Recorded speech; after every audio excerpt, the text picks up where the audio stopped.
আমলটা এত জোরে নিচে নেমে গেল, 99টা খাতা উপরে উঠে গেল। ওই আমলটাই ছিল লা ইলাহা মুহাম্মাদুর। শিরক করা যাবে, শিরক করা যাবে। সবচেয়ে বড় শিরক আল্লাহ না করা, সবচেয়ে বড় শিরক বাজারে সিজদা করা, সবচেয়ে বড় শিরক আল্লাহর জায়গায় অন্য বান্দাকে বসানো। আইনের মালিক কে? জোরে বলে। আপনার শরীর কার আইনে চলে? কার আইনে দেখেন? আল্লাহ বলছেন সূরা আল ইমরান 83, আফাগাইরা দীনিল্লাহি ইয়াবগুন ওয়া লাহু আসলামা মা ফিস সামাওয়াতি ওয়াল আরদ তাওআন ওয়া কারহান ওয়া ইলাইহি ইউরজাউন। কিভাবে তোমরা ইসলাম ছাড়া অন্য কিছু গ্রহণ করতে চাও? ইচ্ছায় অনিচ্ছায় আকাশে জমিনে যা কিছু আছে সবাই হুকুম মানে কার? আরো জোরে বলেন। এই চোখ হুকুম মানে কার? হাত মানে কার? তা আপনি কেন আল্লাহর অবাধ্য হন? একটু ছোট্ট স্বাধীনতা দিয়েছেন, মাহফিলেও আসতে পারেন, সিনেমাতেও যেতে পারেন। বহু ভাই টেলিভিশনের সামনে বসে আছে, ঠিক না ঠিক? বহু ছেলে মোবাইল টিপতেছে, কিন্তু আপনার লাখো লাখো মানুষ আল্লাহর কোরআনের বাগানে এসে হাজির হয়েছেন। যারা আসছে কোরআনে তারা যাবে জান্নাতে। আল্লাহ কবুল করুন। জান্নাতে যেতে চান তো? আরো জোরে বলেন। জান্নাতে যাওয়ার প্রথম শর্ত কি বলেন? না, প্রথম শর্ত লা ইলাহা ইল্লাল্লাহ। শিরক করা যাবে? শিরক নাই যেখানে জান্নাত আছে, শিরক আছে যেখানে জান্নাত নাই সেখানে। এরপরে কালেমার পরে দ্বিতীয়টা হলো নামাজ। দ্বিতীয়টা কি? কয় ওয়াক্ত? আরো জোরে বলেন। কোথায় পড়বেন? ঠিক আছে তো? মসজিদে ঠেলাঠেলি করেন না, মারামারি করেন না, মসজিদ থেকে মুসল্লি কমায়েন না, মুসল্লি ভরান মসজিদে। এই মসজিদে যাব না, এই মসজিদে যাব না, এই হুজুর হাত ওখানে বাঁধছে, এই হুজুর হাত জোরে আমিন কইছে, আস্তে আমিন কইছে, সব ভুলে যান। মসজিদে যারাই যাবে তারাই জান্নাতে ঢুকে গেল, ঠিক না ঠিক? কাউকে ফতুয়া দিয়ে বের করবো না। হাত যেখানে বাঁধে বাঁধে, হাত তো না বাঁধলেও নামাজ হবে, হবে না? কথা বল না কেন? আচ্ছা, তার দুই হাত নাই, সে কি করবে? কি করবে বলেন? আবার দাঁড়িয়ে নিয়ে এমন ঠেলা ঠেলি, একজনের দাঁড়িয়ে উঠে নেই, কি করবে না? আবার আপনার ঠিক পার হয়ে যেতে হবে, ওর তো দাঁড়িয়ে লম্বা হয় না, ও করবে কি করে? কি ঝুলাবে কাউকে? এগুলো সামান্য ছোট্ট মাসলা। আমরা নামাজি কিনা আমরা দেখবো। আমার নবী বলেছেন নামাজি কিনা দেখো, কিবলা থেকে মুখ করে কিনা দেখো, জবাই করে খায় কিনা দেখো, তাহলেই ও আমার উম্মত, ও আল্লাহর জিম্মায় থাকে, আমি রাসূলের জিম্মায় থাকে। তিনটা জিনিস। কয়টা? ঐক্যের ভিত্তি তিনটা।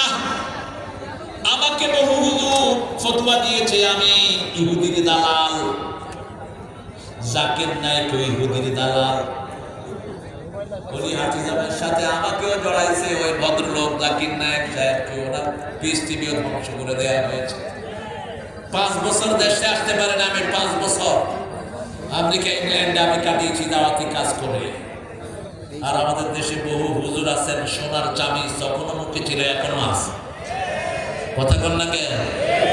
আমরা তাদেরকে দূর ঠেলে দিই না। যদি তওবা করে আসে, আসো, ঠিক না ঠিক? সুবিধা বঞ্চিত যে সমস্ত ওই দলের লোকেরা ছিল, তারাও আসো। আমরা তোমাদের দুশমন নই, তোমাদের বন্ধু। আমরা তাদের দুশমন যারা আমাদের কোরআনের ঘর ভেঙেছে, যারা আমার নবীর সুন্নাতকে ধ্বংস করেছে, ঠিক না ঠিক? একটা ব্লগার রাসূলকে গালি দিয়েছে, কি নাম? হ্যাঁ,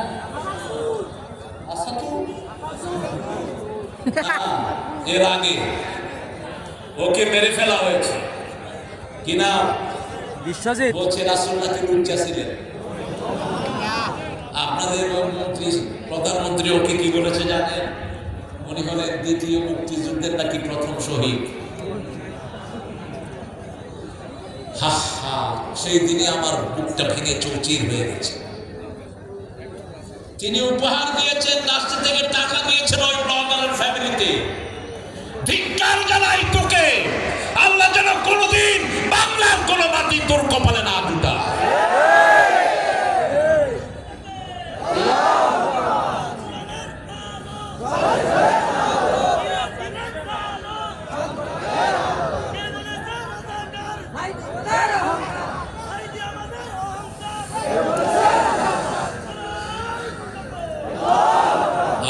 তোমার গলা ভেঙে গেছে, এরা ধরেই না।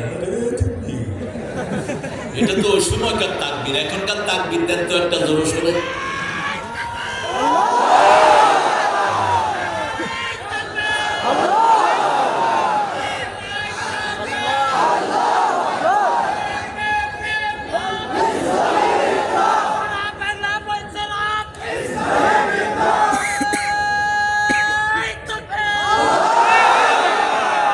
কবুল করেন, আরো চিৎকার করে বলে আমিন। প্রফেসর মুক্তার ভাইয়ের অপারেশন হয়েছে, আপনারা দোয়া করুন আল্লাহ যেন তাকে সমাধান করেন। সারা জীবন দিনের অকুত ভয় ছিলেন তিনি, ঠিক না ঠিক? আল্লাহ তার হায়াতকে দারাজ করে দেন, আল্লাহ তার পরিবারকে সান্ত্বনা দান করেন, তাকে তাড়াতাড়ি সুস্থ করে আমাদের মাঝে ফিরিয়ে আনেন। আরো আসতে বলেন আমিন, চিৎকার করে বলেন আমিন। বললে তো দোয়াটা আগে আপনার জন্য কবুল হবে, বলো না আমিন। রাসূল সাল্লাল্লাহু আলাইহি ওয়াসাল্লামের জীবনী বর্ণনা করতে গিয়ে আল্লাহ বলছেন, আমিনু বিমা নুজিলা আলা মুহাম্মদ, মুহাম্মাদের উপরে যা কিছু নাযিল করেছি সবটার উপরে ঈমান আনো। আমরা বললাম আল্লাহ রাব্বুল আলামিন ঈমান না আনলে কি হবে? আল্লাহ বলছেন, ও নবী আলাইহিস সালাম আপনি বলেন, লা ইউমিনু আহাদুকুম হাত্তা আকুনা হাওয়াহু তাবআন লিমা জিতু বিহি, লা ইউমিনু আহাদুকুম হাত্তা আকুনা হাব্বা ইলাইহি মিন ওয়ালিদিহি ওয়া ওয়ালাদিহি ওয়ান নাস আজমাইন। ততক্ষণ পর্যন্ত তুমি মুমিন হবে না যতক্ষণ পর্যন্ত তোমার মন যেটা চায় সেটা যদি আমার নবীর সুন্নাত অনুযায়ী না হয়, তুমি মুমিন হতে পারবা না। একজন লোককে সততার জন্য 3 বার পুরস্কার দিয়েছে, কয়বার? এত সৎ ছিলেন তিনি, সততার জন্য কয়বার পুরস্কার? 3 বার। আল জাজিরা টিভি তার ঘরে ঢুকে দেখে বাংলাদেশের 8,000 কোটি টাকা ওই চোরে চুরি করে নিয়েছে। উনি সততার পুরস্কার পেয়েছেন। কি নাম জানি? সাইফুজ্জামান চৌধুরী। হ্যাঁ, এটা পড়েন না। আজকে ওয়াকার আমাদের সেনাপতির একটা সাক্ষাৎকার এসেছে ফেসবুকে, দেখেছেন আপনারা? ওয়াকারের বুকে গুলি ধরা হয়েছে, 4 জন সেনাপ্রধানের বুকে গুলি ধরা হয়েছে। গণভবনে বলা হয়েছে এখনই আর্মিকে নির্দেশ দাও, পুলিশকে নির্দেশ দাও যাতে গণহারে হত্যা চালায়। তারা বলছে সে অবস্থা নাই, সেটা চেঞ্জ। ওনার ছেলে ফোনের উপর বলতেছে, আমার মা তোর এটা দিছে, এটা দিছে, এটা দিছে, তোর বড় বাচ্চা আছে, তোর দেখে নেবো আমি, তোর ছেলে মেয়েদেরকে দেখে। তিনি বলছেন আপনি একটু শান্ত হন, পরিস্থিতি আমাদের নাগালের বাহিরে। আপনার সৈন্যরা যদি আমাকে হত্যা করে, আমাদের আর্মিরাও আপনার মাকে হত্যা করবে। এখন পরিস্থিতি আমাদের হাতের বাহিরে, কিছুক্ষণের মধ্যেই বাংলাদেশের সোনার ছেলেরা গণভবন দখল করে নিবে। পুলিশেরা বলছে একজনকে গুলি করি 10 জন বুক খুলে সামনে চলে আসে। মা নাই, শিশু নাই, কেউ ঘরে নাই, ঠিক না ঠিক? ছোটদের বড়দের সকলে, গরিবের নিঃস্বের ফকিরে, আমারই দেশ সব মানুষের, সব মানুষের, ঠিক না ঠিক? এক যুগে সব চলে গেলেন। এরপরে তিনি যাচ্ছেন আর বলছেন, এসপি আইসি চুরে বলে যাচ্ছি, আমি যাওয়ার পরে এমন ভাবে মারবি যাতে 20-25 বছর মাথা তুলে চালাতে না পারে বাংলাদেশের লোকেরা। কি মোহাব্বত তিনি দেশকে করতেন। আল্লাহ আমাদেরকে আপনি হেফাজত করেছেন, বলেন আলহামদুলিল্লাহ। আরো চিৎকার করে আলহামদুলিল্লাহ। সেই নবী ও রহমান পর ঈমান আনতে রাজি আছেন না নাই? নবী কোনদিন শিশু মারেন নাই, আমরাও মারবো। বৃদ্ধের সাথে বেয়াদবি করেন নাই, আমরাও করব। কোন মহিলার গায়ে হাত তোলেন নাই, আমরাও তুলব। তবে নিজের বিবিরে পারলে চোয়ার আর থাপ্পড় মারবেন, কোনো অসুবিধা নাই। বিবি পিটায়, এই টাইপের লোক মনিরামপুর আছে না নাই? কেশবপুর না, এটা থানা কেশবপুর। ও কেশবপুর থানা, আমি মনে করছি মনিরামপুর থানা। কেশবপুর, আচ্ছা কেশবপুর থানা। সাগর গাড়ি বিবিকে মারবেন, রাসূলের সুন্নাত থেকে খারিজ হবে। বিবি মারার জিনিস না, লিতাসকুনু ইলাইহা। সূরা রুমের 21 নম্বর আয়াতে আল্লাহ বলেছেন, আমার নিদর্শন খালাকনাকুম আজওয়াজা, তোমাদেরকে আমি জোড়ায় জোড়ায় সৃষ্টি করেছি। লিতাসকুনু ইলাইহা ওয়া জাআলা বাইনাকুম মাওয়াদ্দাতান ওয়া রাহমা, আমি তোমাদেরকে শান্তির জায়গা দিয়েছি। বিবি গিন্নি বললেও ডাকবেন না, গিন্নি হলো মুশরিকদের শব্দ, বেগম হলো আমাদের শব্দ, যার কাছে গেলে চিন্তা মুক্ত হওয়া যায়। ঠিক না ঠিক? কম শব্দটি কোরআন থেকে এসেছে, সূরা আম্বিয়া, ওয়া নাজাইনাহু মিনাল গাম্মি ওয়া কাযালিকা নুনজিল মুমিনিন। সাইয়েদনা ইউনূস আলাইহিস সালাম যখন মাছের পেটে আটকা পড়লেন, একটা দোয়া তিনি ছুড়ে দিলেন, লা ইলাহা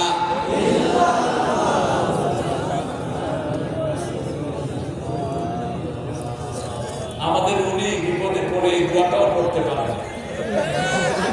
দোয়া করতে গিয়ে দেখে যে প্রধান উপদেষ্টার নাম চলে আসছে। কি কষ্টে পড়ছে বেচারি। এই দোয়ার জবাবে আল্লাহ বলছেন, ফাস্তাজাবনা লাহু, বলেন ফাস্তাজাবনা লাহু আনাজাইনাহু মিনাল গাম্মি আকাযালিকা নুনজিল মুমিনিন। নুনজিনুস বললেন না, আল্লাহ বলেন আমি তোমার ডাক শুনেছি। রাসূল সাল্লাল্লাহু আলাইহি ওয়াসাল্লাম বলেন সবচেয়ে তাড়াতাড়ি যে দোয়াটার জবাব দেওয়া হয়েছে তার নাম হলো লা ইলাহা ইল্লা আনতা সুবহানাকা ইন্নী কুনতু মিনাজ। এর চেয়ে দ্রুত কোন দোয়ার জবাব আল্লাহ দেন না। এটা সাথে সাথে পড়লেই একসাথে চলে যান কে? আপনি মৃত্যুর মুখে পতিত হয়েছেন, এই দোয়া পড়বেন, হায়াত বাড়িয়ে দিবেন কে? যখনই পড়লেন আল্লাহ বললেন আমি তোমাকে যন্ত্রণা থেকে উদ্ধার করলাম। এভাবে শুধু ইউনূস তোমাকে নয়, সকল মুমিনদের জন্য আমি আল্লাহ তৈরি আছি। যাত্রাবাড়িতে ক্লাস 10 এর একটা ছেলে গুলি খেয়েছে। কোন ক্লাস? ক্লাস 10। একজন রিকশাওয়ালার একমাত্র সন্তান। ছেলেরা ধরে আনতেছে কোলে করে। একজন রিকশাওয়ালা যাচ্ছেন পাশ দিয়ে, বলছে বাবা আপনি একটু এই ছেলেটাকে নেন, আমরা হসপিটালে নিব তাকে।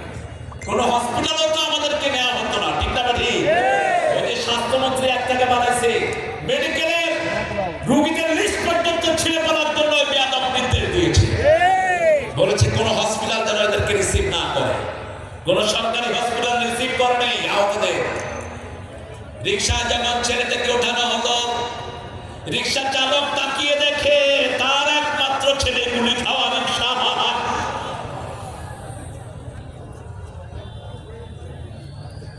এর মধ্যে ঘর থেকে রিকশাওয়ালার বিবি ফোন করেছে, তোমার ছেলে কোথায় গেছে জানি না, জোহরের নামাজ পড়েছে, ভাত খেয়েছে, বলছে আমি আসছি। এবার রিকশাওয়ালা জবাব দিচ্ছে তোমার ছেলে গুলি খাওয়া অবস্থায় আমার রিকশায়। একটা দুইটা লাশ নয়, এখনো সকল লাশের কোনো হদিস নাই। আল্লাহ আমাদেরকে জুলুম থেকে হেফাজত করেন, মুসলিমদের পাশে দাঁড়ানোর তৌফিক দান করেন। একটা দল সব আহতদেরকে নিহতদেরকে নিজের বলে গ্রহণ করেছেন কিনা? জোরে বলেন কিনা? প্রত্যেক শহীদকে মিনিমাম কয় লাখ? কয় লাখ? আবু সাইদকে কয় লাখ? কয় লাখ? এদের পাশে কোন ব্যক্তিকে দিয়েন না টাকা, এদেরকে দেন। এক টাকাও অপচয় হওয়ার সম্ভাবনা নাই। প্রত্যেকটি টাকা খরচ হয় পরামর্শের মাধ্যমে। ঠিক না ঠিক? শুরা নাই, কোন জামাত নাই, আমরা ইসলাম করবো। রাজি আছে? রাজি আছি তো? আল্লাহ কবুল করো। আরো জোরে বলি আমি। আহত কত? আহত যে কত তার কোনো সীমা? গত কয়েকদিন আগে একটা ছেলে মারা গেছে, মেয়ে গুলি খেয়েছিল। আমার রাসূল সাল্লাল্লাহু আলাইহি ওয়াসাল্লাম বলেছেন তোমাদের মধ্যে কেউ পাবেন না যতক্ষণ তার বাপের চেয়ে তার মায়ের চেয়ে সারা দুনিয়ার সবার চেয়ে রাসূলকে বেশি ভালো না বাবা মুমিন হতে পারবা না। ওদের ময়দানে যাচ্ছেন একজন মা যাচ্ছেন, লোকেরা বলছে তুমি কোথায় যাও? বলছে ওদের ময়দান। কয় তোমার স্বামী মারা গেছে, যে লাভ নাই। মহিলা জিজ্ঞেস করছে আমার নবীর শরীর কেমন? কিছু দূর পরে যাওয়ার পরে বলছে তোমার বড় ছেলে নাই। বলছে ছেলে কেমন আছে? আমি জানতে চাই না আমার নবী আলাইহিস সালাম কেমন আছেন। কিছু দূর যাওয়ার পরে বলছে তোমার মেয়ে ছেলে নাই। মহিলা বলছে আমার নবী আলাইহিস সালাম কেমন আছেন সেটা বলো। কিছু দূর যাওয়ার পরে বলছে তোমার ছোট ছেলেটাও দুনিয়ায় নাই। উহুদের ময়দানে হাজির। সাহাবায়ে কেরাম বলল রাসূল সাল্লাল্লাহু আলাইহি ওয়াসাল্লাম পাথর খেয়েছেন, ৮০টা তীর তালহার যেন পিঠের মধ্যে নিয়েছেন। আল্লাহর রাসূল পাহাড়ের গর্তে পড়ে গেছেন, চার চেহারায় রক্ত। তবে রাসূল সাল্লাল্লাহু আলাইহি ওয়াসাল্লাম এখন ভালো আছেন। মহিলা আল্লাহর শুকর আদায় করেছে। আল্লাহ স্বামী গিয়েছে আফসোস নাই, ছেলে গিয়েছে আফসোস নাই, আমার নবী আছে, আমার সব আছে। রাসূল আমার ভালোবাসা, রাসূল আমার আলো আশা।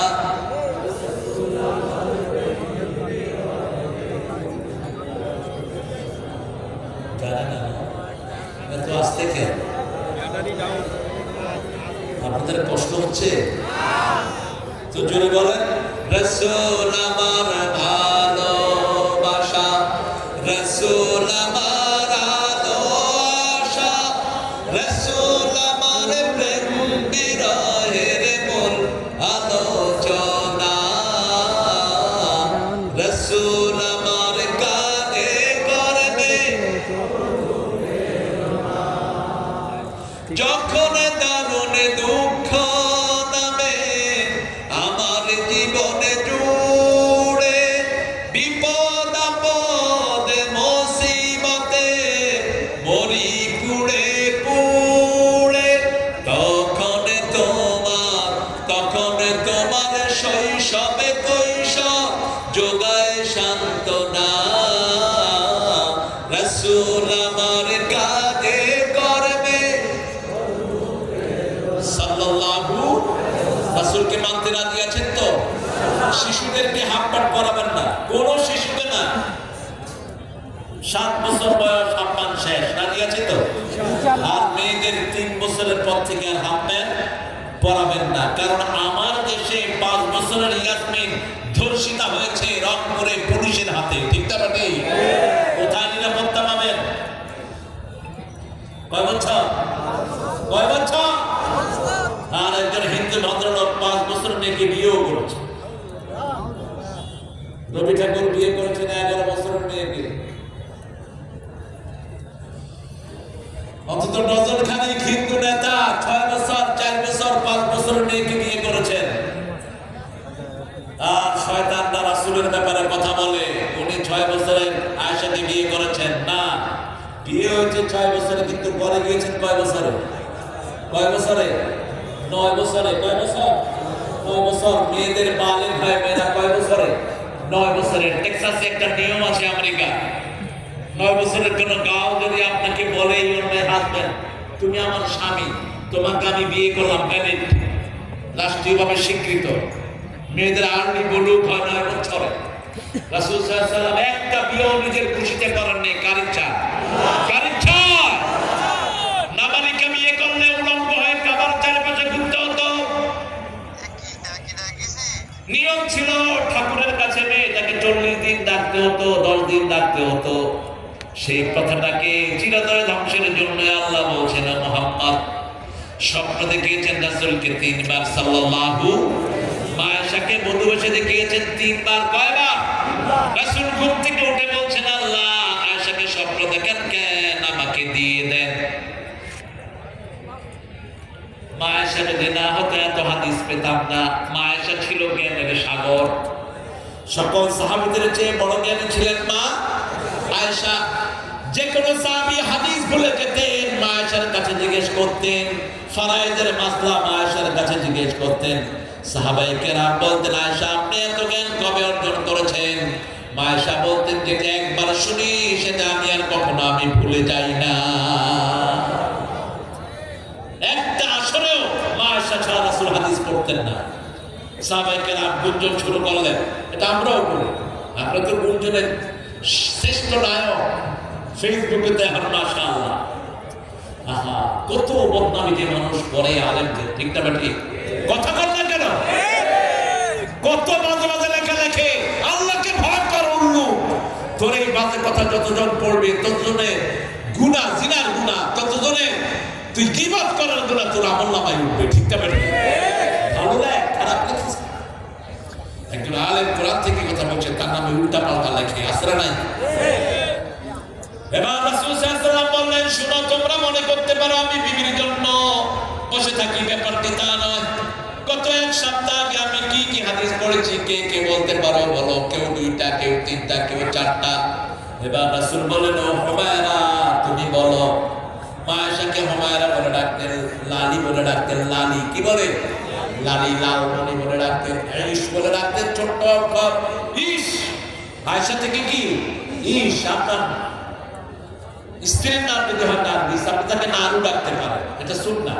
আদর করে ডাকবে, আদরের নামে ডাকবে। আর অনেকে ডাকে পেতুনি, এই কবিশ করেছ, আপনারা ডাকেন না, আপনার ভালো মানুষ, সাগরকারীর মানুষ, ভালো মানুষ। বিবিকে সুন্দর নামে ডাকবা। ওই বিবির কারণে তুমি মা ডাক শুনেছো, বাবা ডাক শুনেছো তুমি। ওই বিবির কারণে তুমি এই ঘরে অনেক কিছুর মালিক হয়েছো। রাসূলের একজন সাহাবী এসে বলছেন, আমি খুব গরিব। রাসূল বলেন, বিয়ে কর। তো নিজে খাইতে পারি না, বিয়ে কর, ওই মেয়ের সাথে আল্লাহ তোকে বরকত দান করে দিবে। এই বাংলাদেশে যত লোক পয়সাওয়ালা হয়েছে, বিয়ের আগে না পরে, আগে না পরে ওই মেয়েটা বরকত নিয়ে এসেছেন। এবার মা আয়েশাকে বললেন, হুমায়রা, তুমি বলো। 7 দিনের যত হাদিস মা রাসূল সাল্লাল্লাহু আলাইহি ওয়াসাল্লাম বর্ণনা করেছেন, একটা একটা করে সব বলে দিয়েছেন। সাহাবায়ে কেরাম মনে করলেন রাসূলের জীবন্ত টেপ রেকর্ডের নাম হলো মা আয়েশা সিদ্দিকা রাদিয়াল্লাহু আনহা। এর নামে এদেরকে কোরআনের প্রতিষ্ঠানে দেন। কোরআন পড়া সুন্নাত না নফল? আরো জোরে বলেন, চিৎকার করে বলেন। কোরআন স্কুলে দেন আছে? হ্যাঁ, কোন ফসল কোরআন পড়া স্কুলে বলেন তো? কোথায় দেন? এই ফরজটা মাথায় ঢুকিয়ে দিবেন। আমার ছোট মেয়েকে আজকে আমি প্রশ্ন করেছি, মা কোরআন পড়া কি? তার ফরজ। বললাম, পড়ো তো ডেলি। আবার চেষ্টা করি। একটা চেষ্টা করলে পড়তে হবে। নিঃশ্বাস ছাড়া যেমন মানুষ বাঁচে না, তেমনি কোরআন ছাড়া মানুষের বাঁচা সম্ভব সম্ভব নাই। এই যে মানুষটা অনেক ধাক্কার পরে টিকে আছে কিসের উপর? কিসের উপর? একটা আমল আছে এদের মাদ্রাসা, রাতে একটা আমল করে সূরা ওয়াকিয়া পড়ে বাচ্চাগুলো। সূরা ওয়াকিয়া পড়বেন। একটা হাদিস আছে, অনেকে দুর্বল বলেছেন, কিন্তু আমি ফায়দা পেয়েছি। লাম ইউজাদুল ফাকাতু আবাদা, যারা সূরা ওয়াকিয়া পড়বে অবাবরতন তাকে কখনো স্পর্শ করবে না। আপনাকে স্বাবলম্বন করে দিবেন কে? সূরা কাহাফ পড়বেন জুমার দিন। কোন দিন? জুমার দিন। রাসূল বলছেন, যারা পূর্ণ সূরা কাহাফ পড়ে, আকাশ থেকে জমিন পর্যন্ত নূরের লাইট দিয়ে আল্লাহ তাদেরকে এক সপ্তাহ 10 দিন হেফাজত করে দেয়। আর যারা প্রথম 10 আয়াত, সে 10 আয়াত মুখস্থ করবে, ওসিমা মিনাত দাজ্জাল, দাজ্জাল থেকে আল্লাহ তাদেরকে পানা দিয়ে দিবেন। আর যারা প্রথম 10 আয়াত, সে 10 আয়াত পড়বে, মাথা থেকে পায়ের তালু পর্যন্ত তার নূর দিয়ে ভরে দিবেন কে? তাহলে শিশুকে কোরআন তালিম দিব। রাজি আছি তো? রাজি আছি তো? একটু হাতটা তুলেন তো দেখি কারা কারা রাজি আছে।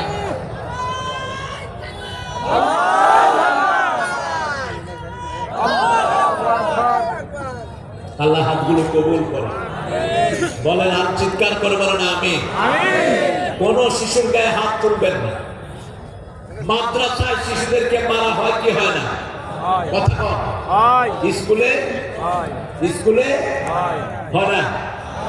হয় তো কোথায় হয় না? কোথায় হয় না? আমাদের দেশের বাচ্চাদের মতো ব্রেইনি বাচ্চা দুনিয়ার কোথাও নাই। এবারও সারা দুনিয়া হাফেজের মধ্যে ফার্স্ট হয়েছে কোন দেশ? বাংলাদেশ। বাংলাদেশ। বাচ্চাদেরকে হাফেজ দিবেন না, দিবেন কোথায়? আপনার ছেলে এমএ পাস করে কয় পয়সা দিবে আপনাকে? ওই পোলা কি নাম ছেলেটা? তাকরিম। কত টাকা পেয়েছে জানেন? শুধু কোরআনের ফার্স্ট হয়েছে, ওখানে পেয়েছে 50 লক্ষ টাকা। এরপরে হাদিয়া তো আছে। এক পোলা দিয়েই ওর বাপ পয়সা। আলহামদুলিল্লাহ। কোনটা বাবা এখানে? আজকে থেকে আমরা শপথ দেব আমাদের শিশুদেরকে আমরা কোরআনের মাদ্রাসায় দেব। রাজি আছি তো? কোন শিশুর গায়ে আমরা হাত দেব না। এবার আসেন, রাসূল সাল্লাল্লাহু আলাইহি ওয়াসাল্লাম 17 বছর বয়সে দল করেছেন। একই মানুষ মোট 46 বছরের জীবন। কত বছর? 46 বছরের কর্মজীবন। 23 বছর নবুয়তের আগে, 23 বছর নবুয়তের পরে। 17 থেকে নিয়ে 40 কত বছর হয়? 23। আর নবুয়তের পরে 23। এই 40 বছর মানুষ হিসাবে তিনি চেষ্টা করেছেন, কারো শান্তি দিতে পারেন নাই, একটা মিথ্যা কথা জীবনে বলেন নাই।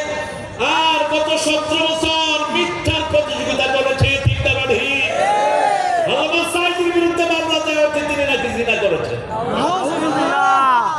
তিনি একটা মেয়ের সাথে ধর্ষণ করেছেন। ওই মেয়েটাকে কোর্টে নিয়ে আসা হলো। তাজুল ছিল তখন উকিল, এখন চিফ প্রসিকিউটর হয়েছে তাজুল। তাজুল মেয়েটাকে জিজ্ঞেস করলো, মা তোমার জন্ম কবে? মেয়েটা বলছে আমার জন্ম 1975। জিনা করেছে কবে? ওটাও গায়েবী। 1971 মামলা কি হইতো? গায়েবী মামলা। কি হতো? গায়েবী মামলা। কি হতো? বাড়ি হলো